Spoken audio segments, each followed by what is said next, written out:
আসসালামু আলাইকুম। আমন্ত্রণ চ্যানেল আই সংবাদে, সঙ্গে আছি হৃদয় হোসেন। সংবাদের শুরুতেই জানিয়ে দিচ্ছি ফ্রেশ আটা, ময়দা, সুজি। সংবাদ শিরোনাম। স্বাধীনতা দিবস ও ঈদ উল ফিতর সামনে রেখে জাতির উদ্দেশ্যে প্রধান উপদেষ্টার ভাষণ। ডিসেম্বর থেকে আগামী জুনের মধ্যে নির্বাচনের অঙ্গীকার। 21 পদকে ভূষিত বিশিষ্ট সঙ্গীতজ্ঞ সঞ্জিদা খাতুনের মৃত্যু। শ্রদ্ধা নিবেদনে বুধবার দুপুরে মরদেহ নেওয়া হবে নিজের প্রতিষ্ঠা করা ছায়ানটে। এবং শিলংয়ে এশিয়ান কাপের বাছাই ম্যাচ খেলছে বাংলাদেশ ও ভারত। প্রথমার্ধে দাপট দেখালেও লাল সবুজ স্ট্রাইকারদের গোল মিসের মিছিল। ইনবিল্ট জার্মান টেকনোলজি, বাংলাদেশের ফার্স্ট থার্মিক্স রড, সালাম স্টিল থার্মেক্স।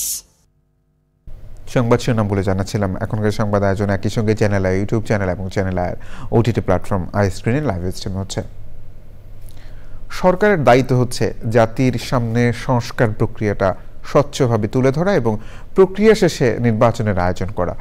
জাতির উদ্দেশ্যে দেওয়া ভাষণে এমন মন্তব্য করে প্রধান উপদেষ্টা অধ্যাপক ডক্টর মোহাম্মদ ইউনূস বলেছেন, চলতি বছরের ডিসেম্বর থেকে আগামী বছরের জুনের মধ্যে নির্বাচন অনুষ্ঠিত হবে। তিনি বলেন, গণহত্যাকারীদের এদেশেই বিচার হবে। দেশবাসীকে শুভেচ্ছা জানিয়ে মহান স্বাধীনতা দিবস ও পবিত্র ঈদ উল ফিতর উপলক্ষে তিনি এই ভাষণ দেন। মুস্তফা মল্লিকের রিপোর্ট।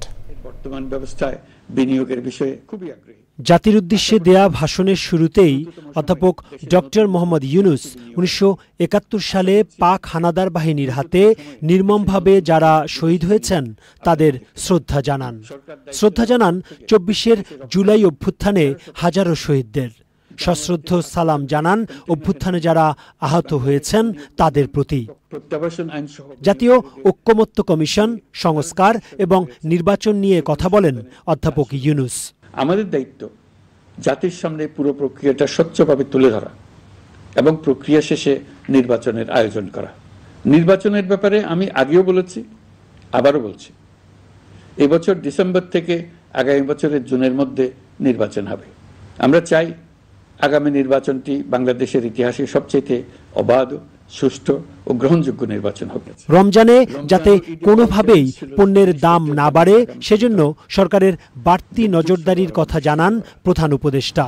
এই রমজানে যাতে কোনো পণ্যের দাম বেড়ে না যায় এবং বিদ্যুৎ সরবরাহ যেন বিঘ্নিত না হয়, সেজন্য আমরা সর্বোচ্চ চেষ্টা করেছি। রমজান মাস জুড়ে সরবরাহ চেনের প্রতিবন্ধকতা কঠোরভাবে প্রতিহত করতে সব ধরনের ব্যবস্থা আমরা নিয়েছি। দেশের সকল জায়গা থেকে খবর এসছে যে এই রমজানের দ্রব্যমূল্য আগের তুলনায় কমেছে, জনগণ স্বস্তি পেয়েছে। দাম নিয়ন্ত্রণে এই প্রচেষ্টা চলমান থাকবে। গত 16 বছরের লুটপাটের চিত্র তুলে ধরে অধ্যাপক ইউনূস বলেন, আপনারা সেটার ভুক্তভোগী ছিলেন। তারা পালিয়ে যাবার সময় এক লন্ডভন্ড অর্থনীতি ঢেকে গেছে। এই পরিস্থিতিতে দায়িত্ব নেবার পর অর্থনীতি পুনরুদ্ধারের জন্য অন্তর্বর্তী সরকার নানা উদ্যোগ নিয়েছে। ব্যাংকিং খাতে শৃঙ্খলা ফিরেছে। ক্রমান্বয়ে অর্থনীতির অপরাপর সুযোগগুলো ইতিবাচক ধারায় ফিরতে শুরু করেছে।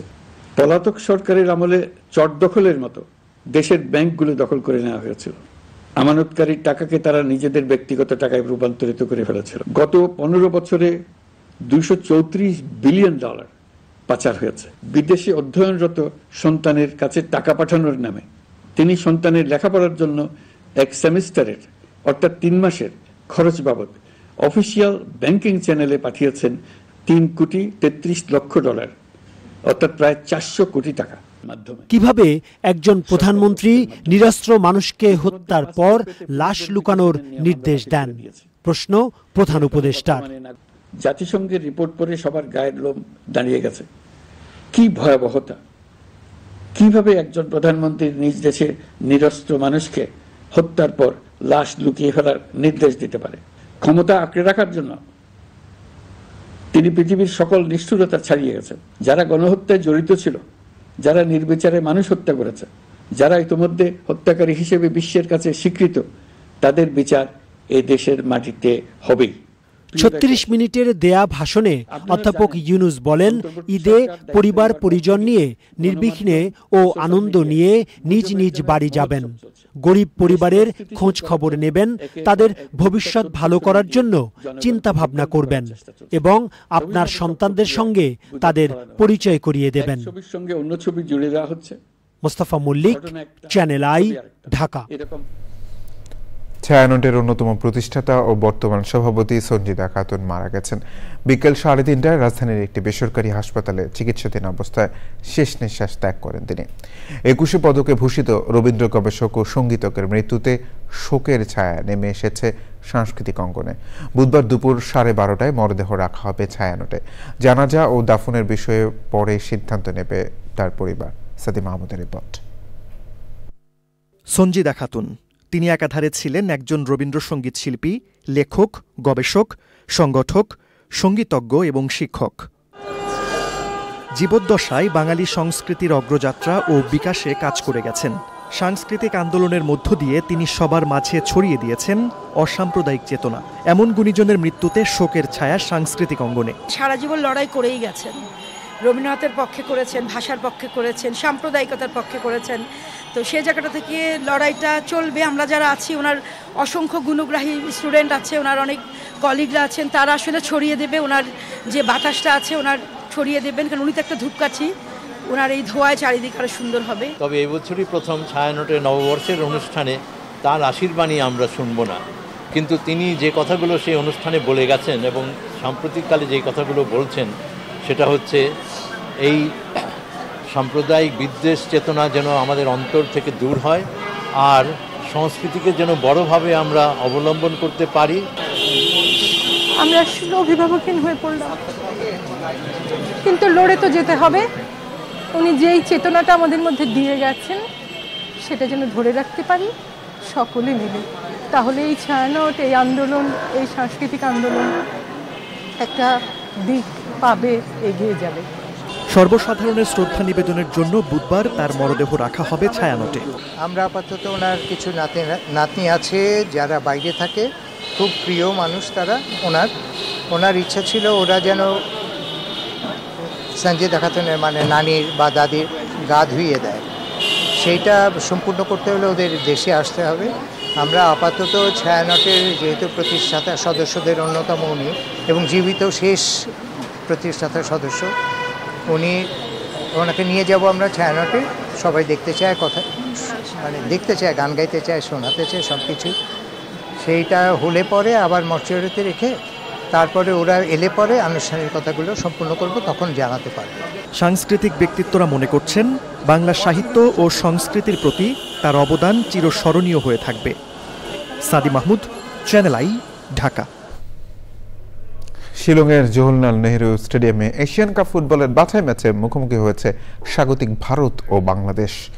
এই ম্যাচ দিয়ে আন্তর্জাতিক ফুটবলে বাংলাদেশের হয়ে অভিষেক হলো ইংলিশ প্রিমিয়ার লিগে খেলা বাংলাদেশি বংশোদ্ভূত মিডফিল্ডার হামজা চৌধুরীর। প্রথমার্ধে একের পর এক সুযোগ তৈরি করল গোল আদায়ে ব্যর্থ লাল সবুজের স্ট্রাইকাররা। অন্তত 5টি সুযোগ পেলেও একটিও গোলে রূপান্তরিত করতে পারেননি বাংলাদেশের কেউ। ফলে গোলশূন্যভাবে শেষ হয় প্রথমার্ধ। দ্বিতীয়ার্ধের খেলা চলছে এখন।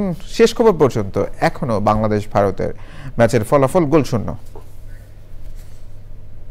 সংবাদের এই পর্যায়ে বিরতি নিচ্ছে, আর বিরতির পর জানিয়ে ফিরছি।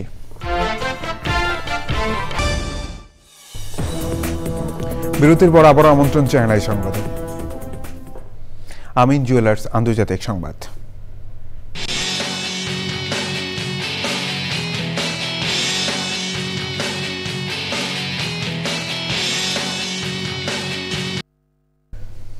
টানা 8 দিনের মতো গাজায় হামলা অব্যাহত রেখেছে ইসরায়েল। গত রাতে ইসরায়েলি হামলায় 7 শিশু সহ অন্তত 23 ফিলিস্তিনি নিহত হয়েছে। হামলায় আল জাজিরা সাংবাদিক হোসেন শাবাত সহ 2 সাংবাদিক নিহত হয়েছেন। এছাড়া অস্কার জয়ী চলচ্চিত্র নির্মাতা হামদান বল্লালকে ফিলিস্তিনের পশ্চিম তীর থেকে গ্রেফতার করেছে ইসরায়েলি সেনারা। এক্সিম ব্যাংক বাণিজ্য সংবাদ।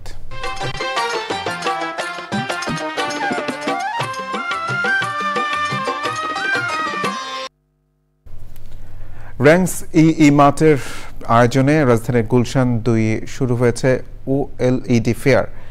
এই মেলায় যুক্ত হয়েছে স্যামসাং। মেলা চলবে আগামী 1 এপ্রিল পর্যন্ত। র্যাংস ইমার্টে আয়োজিত সংবাদ সম্মেলনে এ বিষয়ে জানানো হয়।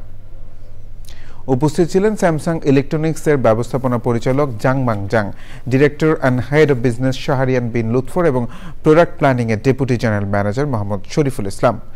র্যাংসের head of business Mohammad Rashidul Islam, head of sales Golam Azam Khan এবং head of product and brand Raihan Ahmed সহ অন্যরা।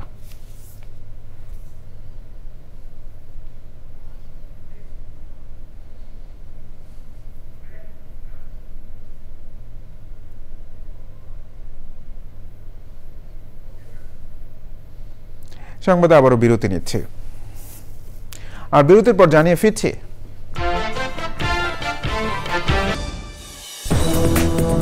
বিরতির পর আবার আমন্ত্রণ চ্যানেল সংবাদে। আন্তর্জাতিক বন দিবস উপলক্ষে রাঙ্গামাটিতে আলোচনা সভা অনুষ্ঠিত হয়েছে। বন বিভাগের আয়োজনে ও জেলা প্রশাসনের সহযোগিতায় আলোচনা সভায় প্রধান অতিথি ছিলেন জেলা প্রশাসক মোহাম্মদ হাবিবুল্লাহ।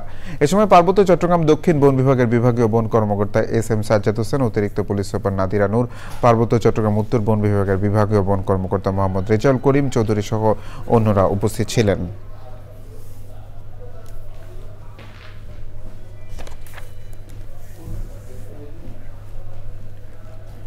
কক্সবাজারের রামুর প্যাচার দ্বীপ সৈকতে 120টি কাছিমের বাচ্চা অবমুক্ত করা হয়েছে। এ নিয়ে গত 20 দিনে সাগরে 1,500 অলিভ রিডলি প্রজাতির কাছিমের বাচ্চা অবমুক্ত করেছে বন বিভাগ ও নেচার কনজারভেশন ম্যানেজমেন্ট নেকম।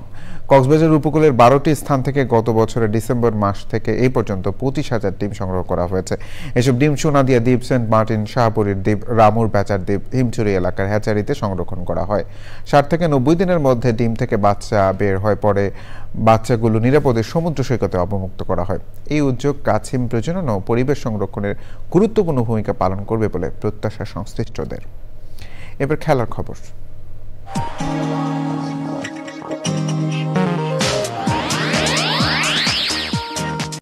সুজি সংবাদ শিরোনাম বলে জানিয়ে দিচ্ছে আরো একবার।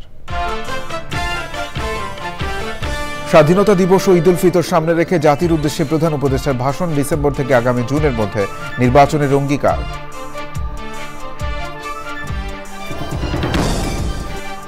21 পদকে ভূষিত বিশিষ্ট সঙ্গীতজ্ঞ সঞ্জিদা খাতুনের মৃত্যু। শ্রদ্ধা নিবেদনে বুধবার দুপুরে মরদেহ নেওয়া হবে নিজের প্রতিষ্ঠা করা ছায়ানটে। এবং শিলংয়ে এশিয়ান কাপের বাছাই পর্বে বাংলাদেশ বনাম ভারতের ম্যাচ গোলশূন্য ড্র। প্রথমার্ধে দাপট দেখালেও লাল সবুজ স্ট্রাইকারদের গোল মিসের মিছিল। চ্যানেল আই সর্বশেষ সংবাদ জানতে ভিজিট করুন চ্যানেল আই অনলাইন.com-এ। যুক্ত থাকুন আমাদের সোশ্যাল মিডিয়া প্ল্যাটফর্মগুলোর সাথে। ধন্যবাদ সবাইকে।